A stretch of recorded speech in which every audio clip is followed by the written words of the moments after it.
Le gouvernement n'a fait censurer aucune chanson et le gouvernement n'a pas les prérogatives pour demander la censure d'une quelconque chanson d'aucune manière. Nous nous tenons à l'exercice de la liberté d'expression sous réserve de la loi. C'est des chansons qui sont sorties et j'ai eu l'occasion de m'exprimer sur le contenu.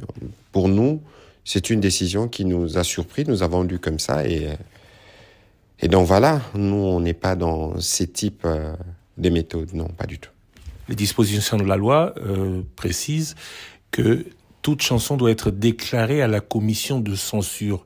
La commission de censure aura donc fait son travail en censurant une chanson qui n'avait pas déposé exemplaire avant diffusion. Alors, cette question, il faut la poser à la commission de censure. Moi, je réponds à cette question parce que j'ai vu des réactions de gens qui nous lient directement. La commission de censure est un service qui dépend du ministère de la Justice, j'en conviens, mais c'est un organe autonome qui agit suivant ses prescrits. Et ici, il faut faire la démarcation entre moi, porte-parole du gouvernement, ça veut dire que le gouvernement ne s'est pas réuni, on a décidé, voilà, d'annoncer une mesure comme celle-là. Sinon, moi, le porte-parole, j'aurais pris la parole pour dire.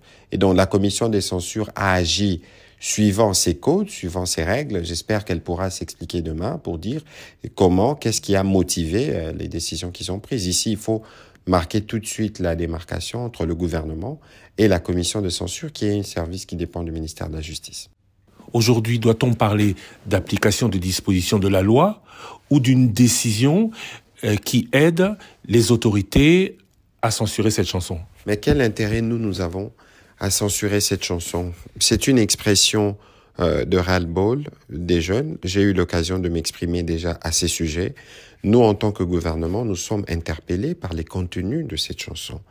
Et s'il y a une décision qui émane de la commission de censure qui la sanctionne, je n'en connais pas les raisons, mais nous sommes surpris parce qu'ici, il faut éviter qu'on fasse d'amalgame entre un service qui travaille suivant les règles et ses codes et nous, les gouvernements qui entrerions ou qui prendrions une décision pour interdire une chanson. Monsieur Lusakwen, aujourd'hui, nous savons tous que ces chansons ne passent pas dans les télévisions classiques. Les chansons circulent entre les téléphones. Comment vous allez censurer une chanson qui passe entre les téléphones des gens? Non. Et puis, nous ne sommes plus à une époque où des initiatives de ce genre doivent être perçues comme des menaces parce que nous pensons que la liberté d'expression est quelque chose de fondamental dans la démocratie que nous prenons. Même si cette chanson porte une charge contre nous, c'est pas contre nous en tant qu'individus, mais c'est pour nous en tant que gouvernement incarnant l'État d'une jeunesse qui va avoir des réponses. Nous, ça nous motive, nous allons faire notre part pour nous assurer que nous donnons assez d'espace et l'attention nécessaire aux problèmes des jeunes. Et donc ici, il faut qu'il n'y ait pas d'amalgame. Il n'y ait pas d'amalgame entre une décision qui a été prise par un organe qui est habitué de statuer sur ces sujets. Je ne suis pas maître dans les règles qui conduisent à la censure ou pas, mais nous ici, nous avons discuté de l'œuvre musicale et de son contenu, et nous avons donc estimé que c'était une interpellation qui va nous motiver à faire davantage pour notre population. Pour le reste, nous ne voulons pas verser dans la nostalgie, nous ne voulons pas que notre gouvernement rappelle les pratiques qui ont été bannies il y a quelques mois parce que nous croyons que la liberté d'expression est un droit qui est garanti et que nous devons protéger sous bien sûr réserve de lois et des règles de la République. Justement, en parlant des règles, la règle est claire.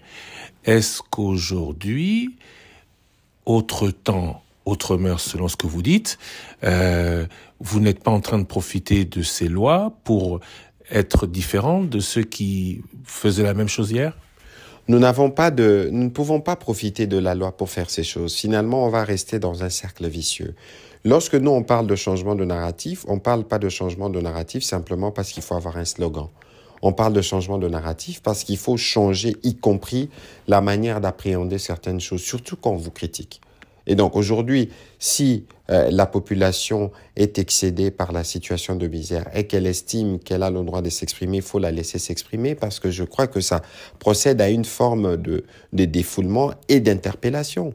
Et nous, en tant que gouvernement, nous avons le devoir en tout temps, en tout lieu, d'écouter ces frustrations, d'y apporter au mieux les réponses. C'est cela le nouveau narratif en notre entendement. Cette chanson donc ne gêne personne. Mais qui elle devrait gêner ? le président de la République, les institutions, le gouvernement. Ninito Salité, c'est pour cette seule chanson une interpellation des autorités. Mais vous savez que si moi j'étais producteur de cette chanson, je serais très heureux parce que ça fait l'objet de toutes les conversations. L'objectif est atteint. Et le président de la République, pourquoi il se sentirait touché outre mesure? Parce que c'est des choses qu'il connaît.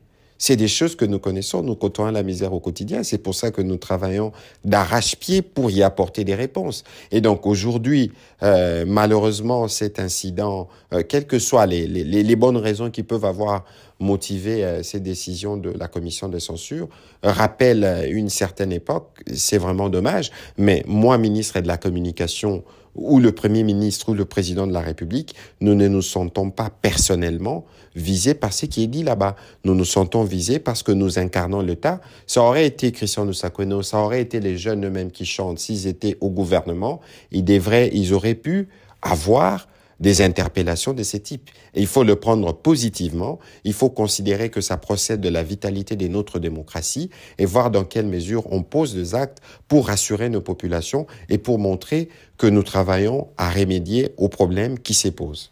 Est-ce que ces chansons resteront longtemps ainsi censurées ?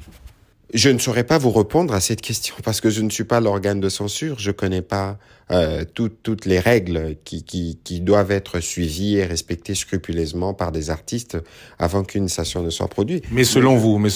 Non, selon moi, regardez Christian Lusakwenno, vous allez censurer cette chanson pour les télévisions. Mais est-ce que vous êtes sûr que les chaînes des télévisions vont diffuser cette chanson? Aujourd'hui, une chanson fait le buzz sur YouTube, sur les téléphones. Il faut regarder aussi comment les nouvelles technologies ont évolué. Et donc aujourd'hui, c'est faire œuvre presque inutile de penser censurer de chansons qui doivent passer dans des télés qui ne sont pas sur les diffusants. Et d'ailleurs, je suis sûr que même le producteur de ces chansons-là ne comptait pas principalement sur la télévision pour la diffusion de leurs chansons. Alors il faut qu'on regarde et qu'on adapte nos décisions à l'évolution de l'humanité, surtout par rapport aux nouvelles technologies de l'information. Monsieur le ministre, je vous remercie. C'est moi qui vous remercie.